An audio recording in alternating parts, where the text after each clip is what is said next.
I romanticize people's handwriting because I'm like, we all come with our own fonts. How is that not exciting?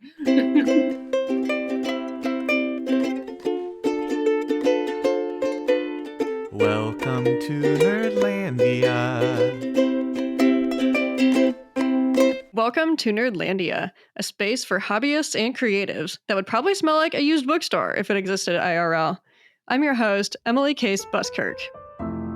Today, I'm talking to Eddie, a writer and cross-stitcher based in Lincoln. They're a municipal liaison for November National Writing Month, which means they help provide community and support to help local writers meet their writing goals. That's usually a 50,000-word manuscript over the course of a month. Eddie also shares their cross-stitch work on a page called 818 Stitches. Fun fact, the name is a nod to their birthday and also doubles as a simple butterfly design. We talk about writing and cross-stitching, the mental health benefits of bullet journaling, and the nerdy inspirations behind their creations. Thank you so much for joining us today, Eddie. So, to kick things off, when did you first start writing? Are we talking actual stories, or just when did I first start attempting to write stories? You know, I think attempting to write is writing, so... I definitely started really, really young. Let's see, in my childhood, there was a stubbornness not to learn how to read. And then I did learn how to read. And then I learned how to read fairly well. And then I started coming up with my own stories. I must have been in like 3rd or 4th grade, and there's no way I understood like plot and structure at that point. I totally get that. I was writing and illustrating my own stories probably like 2nd, 3rd grade, but I specifically wrote a series about my favorite stuffed animal, so I still have some of those. I love the illustrations. That's amazing. Yeah, it's called the Bun Bun Chronicles, and it was my first serious artistic endeavor. I think they need a revamp. I would love to read up-to-date Bun Bun Chronicles. Also, I was going to ask, do you remember the first story that you wrote? The first story I wrote that had a plot and I finished was in 6th grade. I was really into the idea of reincarnation at the time. So it was about someone who was discovering they were a reincarnated sorceress, and I was like, that's awesome. Yeah. But I think before that, I remember trying to write stories around these creatures I made up, and I only remember these creatures because an adult in my life who was really into D&D and created these characters and these creatures for D&D for me so I could make them playable. At one point, those existed. And I think before that, without ever knowing what fan fiction was, I was definitely writing fan fiction for stories I loved in elementary school. You know? Heck yeah. Do you remember which series you were basing your fanfics on? Oh my goodness. It had to have been stories that we also played pretend on the playground with, you know? Yeah. So it could have been Dinotopia. There could have been Guardians of Gahul. Probably some Lord of the Rings, some Harry Potter, you know? Oh, definitely. Definitely those. I remember really being into Animorphs. Yes. Oh my gosh. It sounds like writing fiction and fantasy has always been a big part of your life then. Is that kind of the focus of the stories you've worked on when you do the November National Writing Month projects then? Or what are those usually about? Yeah, those are usually some variation of a fantasy story that I'm trying to create. Every once in a while, I'll choose a fan fiction for that, because if I'm sucked into some sort of content, it's really hard to deviate from it. So you lean into your obsessions, I think, to achieve your writing goals. When you're pushing yourself that hard to write in a month. Yeah, usually I go off of a story, like fantasy stories. I really like creating magic systems and characters and exploring just a concept and going with it and seeing where it leads. That is so awesome. I've always been intimidated to do the November Writing Month. I know that's bad. I should try. I mean, I always encourage it. NaNoWriMo is super fun. And also you can be what's considered a NaNoWriMo rebel and have your word count set at something that's not 50,000 words. You know, you can lower it and make it more reasonable. If you're like a human adult who has a life and responsibilities, it might be harder to write that much in a day. repeatedly for 30 days. Yeah, that would definitely make it easier to think about summiting that mountain. They do Camp NaNoWriMo twice a year. I think it's twice a year. It might be more than that. And I try and do it once or twice a year. And I want to say they're in April and July. I could be getting it off, but it's Okay. close to that time. When did you first start participating in it? 2010. What happened is I learned about it in high school, and I had writing friends in high school. And so I found out about it, and I told them about it, and we said, hey, I think we should all do it. And whoever wins gets 2 presents from our other friends, right? We get 1 from each friend. And then in theory, everyone's getting 2 presents at the end of it. I love this. I thought it was a great idea, and I think I should implement it more often.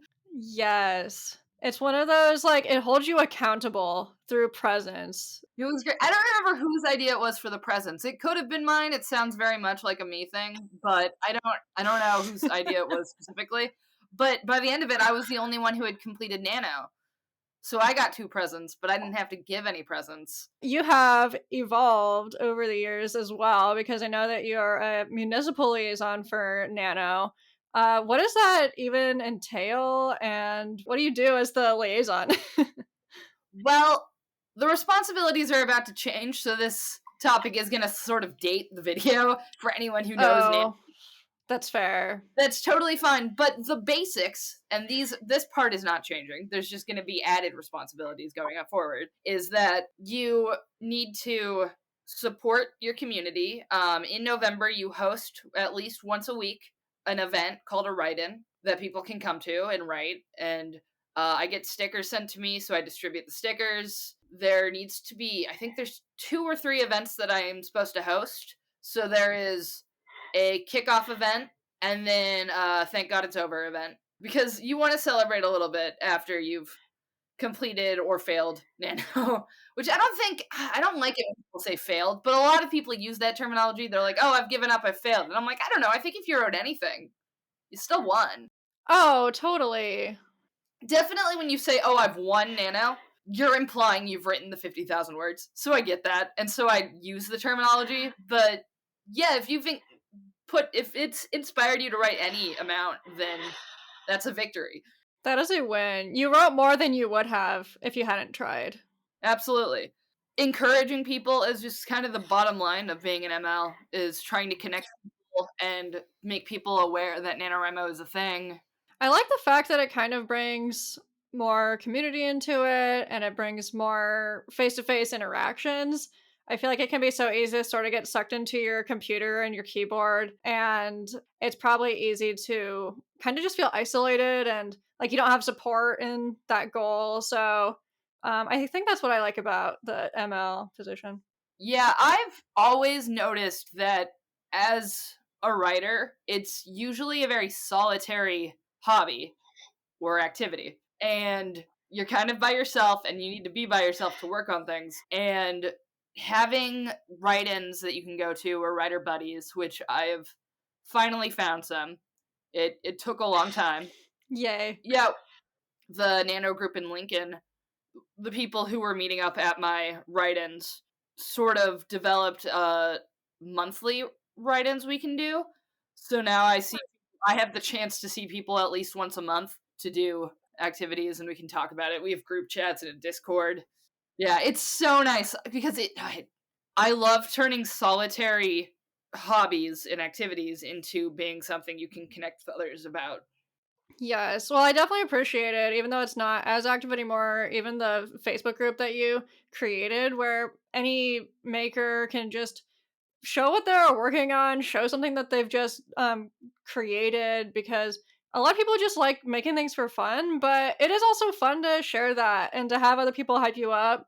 So even if you don't have an Etsy page or some other way of sharing it, it was just so nice to have a little community of cheerleaders and also cheer other people on. I totally forgot I made that Facebook page. I have a terrible memory. I think I should revitalize it. I think that's Yes. let's get back into it. If you post and We might start a trend. All right, Nerdlandians, you're also welcome to join, always. I don't remember what it's called, but we'll get back to you on We'll find out. Yes, we'll put in the show notes. Are most of the writers in the group like fantasy writers? Is it a big variety? What is that kind of demographic? maybe a majority are currently doing fantasy. One person who's the fantasy she's writing, she's often writing fan fiction. She likes to do crossover fan fictions. I write fan fictions.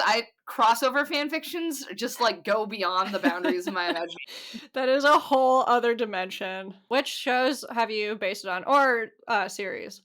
So my longest one I think was Fairy Tail, which is just a very interesting anime. It's fun. I wouldn't say it's incredibly well written, but also the animes that I think are incredibly well written, like Full Metal Alchemist Brotherhood, which is my favorite anime of all time. Yes, No, so there's nothing to good. build upon. I'm like, no, this is perfect. Yeah, I could not adjust it's if I tried. complete. Totally. So definitely that. I outlined fan fiction for the next like Avatar in the Avatar cycle. I never actually like wrote it. I was like, we've already had a male Avatar and we've had a female Avatar, but what if we had like an Avatar who was a set of twins? Ooh, I thought that would be interesting if they like I love that. shared a soul or something. That I thought that could be fun. So concepts like that. I love that idea, but of course I'm very biased as a twin myself. Oh, So. you're right. You're right. It would just be interesting to have powers that are split among two people. Like, you can go about that multiple ways. Can they only enter the avatar state, like, in proximity of each other? Do they both have access to all elements, or is it split 2 and 2? And would you do fire and water, or would you switch it up and have, like, a fire and an air, Yeah, I think you should write this. There's a lot of questions to explore. Yeah, for sure. But now there's the next cycle coming out, so whenever that drops, maybe I'll go one further. So we've gotten to talk about a lot of the different inspirations for your writing. Do you find there are certain themes that you're drawn to that you explore?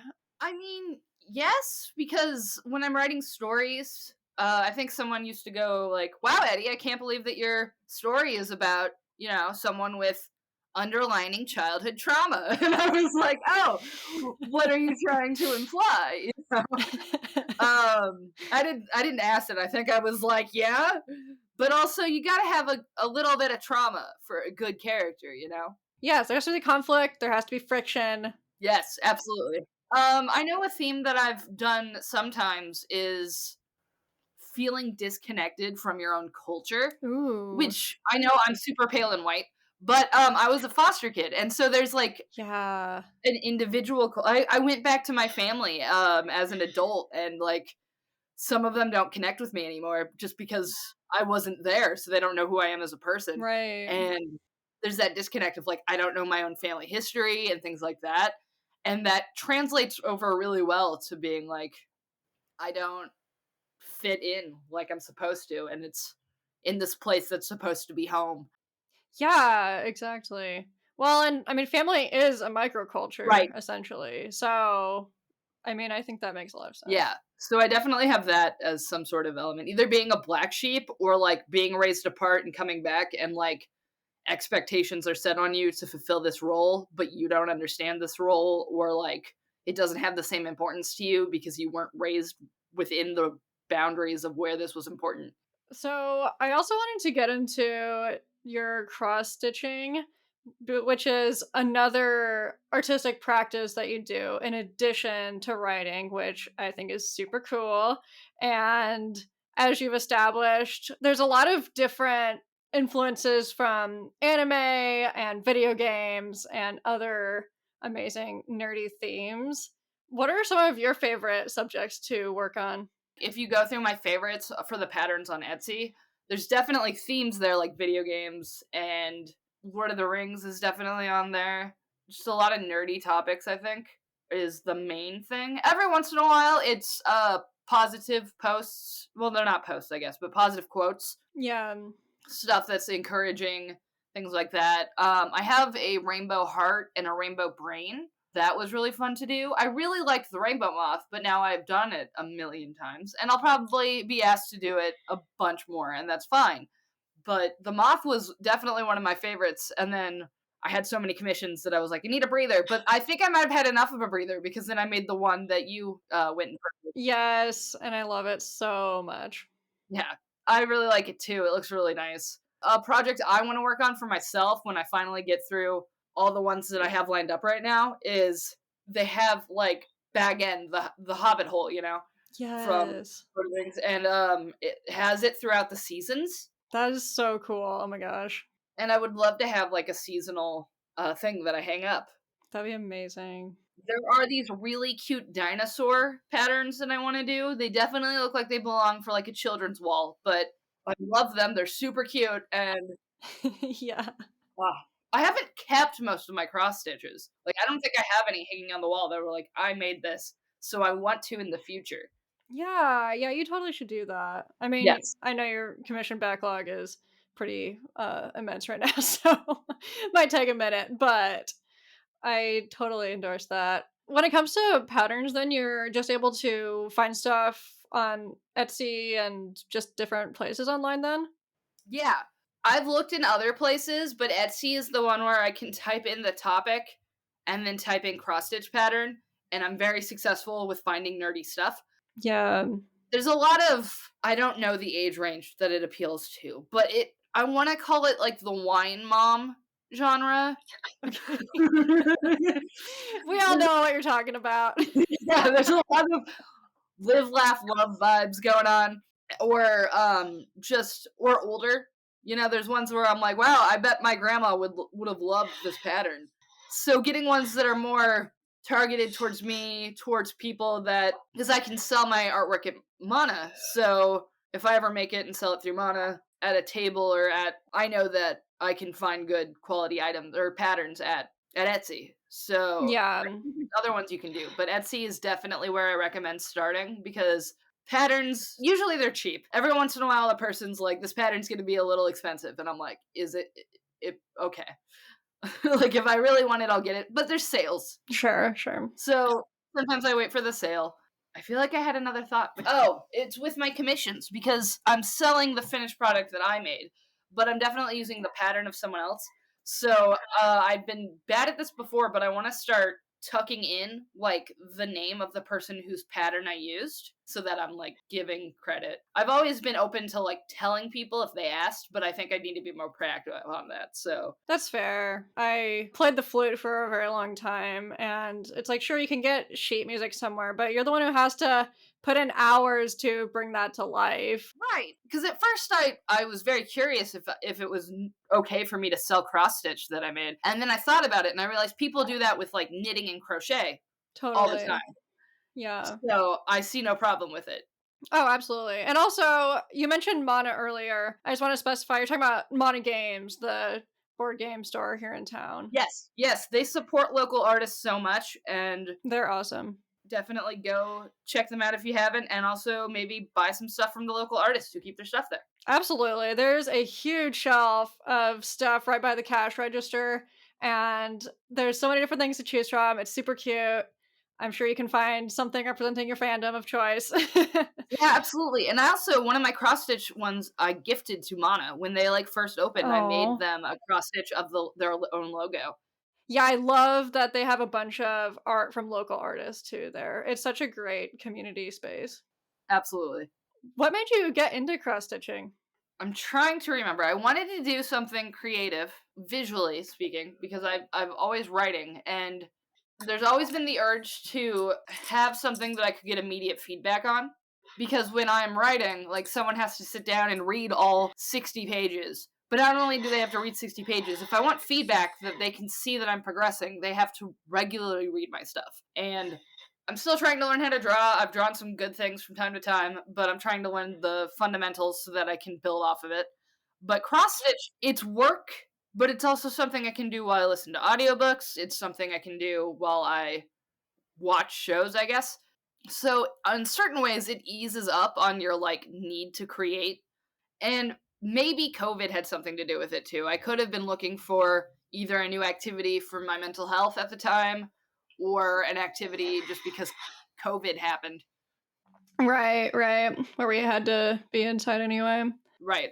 So I also wanted to hop over and talk about another creative practice that you share online, and it's bullet journaling. I always like seeing those updates, and I am an avid journaler, so it's always fun to see what other people do as well. How has that practice helped with your mental health journey? Oh my goodness. So, a lot of people with ADHD really have a trouble using planners and stuff, but I don't.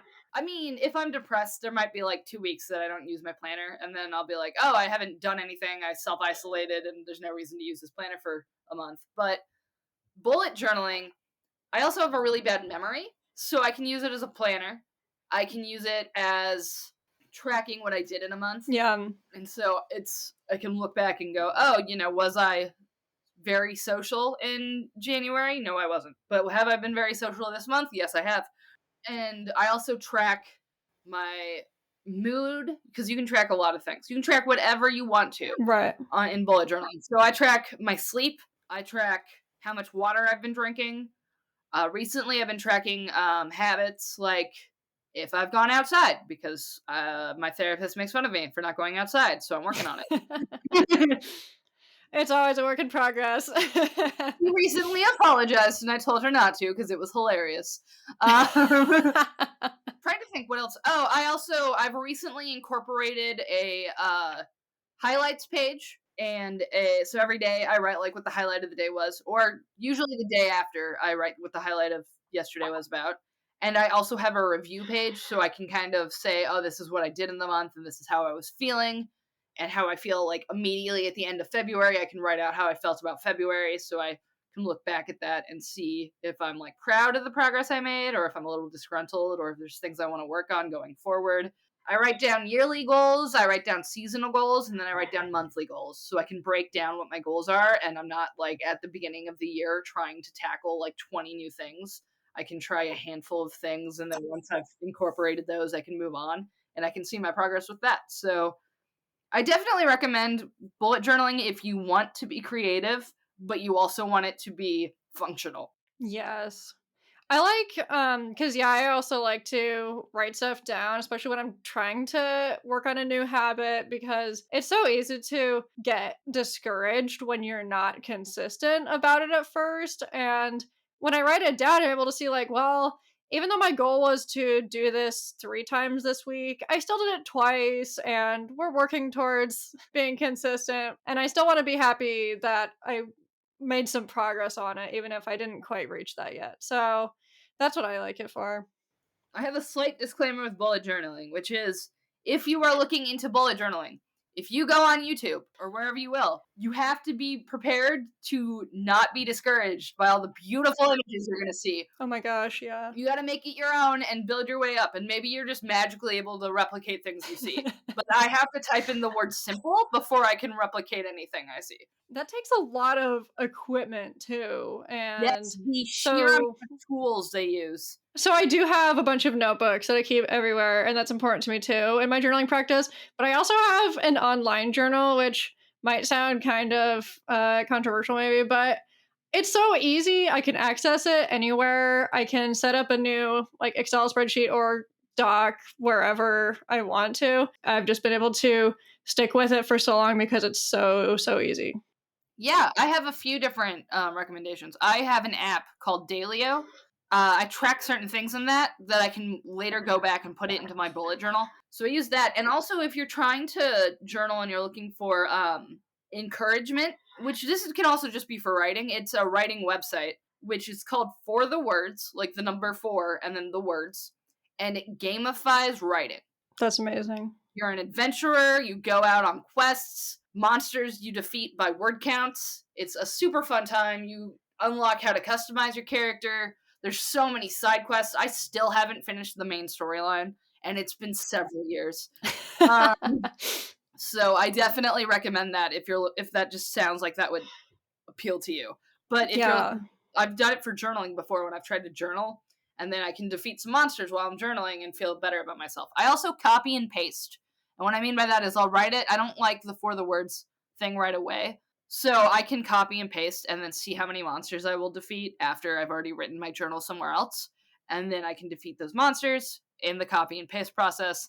and still play the game just as efficiently. I love just all the different tools and options, and I think just kind of trying out a bunch of different things is what I would recommend, and seeing what clicks with you, and I mean, honestly, just like what you're looking forward to going back to and what doesn't feel like a chore. Yeah, absolutely. That leads us into our recurring ending segment of current favorites. What is your favorite thing of the moment? My favorite thing at the moment? Oh, I have a whole page in my bullet journal called Things That Make Me Happy for the season. Oh my gosh, perfect. Bird videos, man. I love bird talk so much. The sheer chaos that a bird brings just by being themselves. Like, there is one bird, I think his name is Prince or Princey, and the owner has like a nice shelf of glasses in general, and that is Princey's favorite place. And he likes making chaotic like ASMR. That's like anti-ASMR.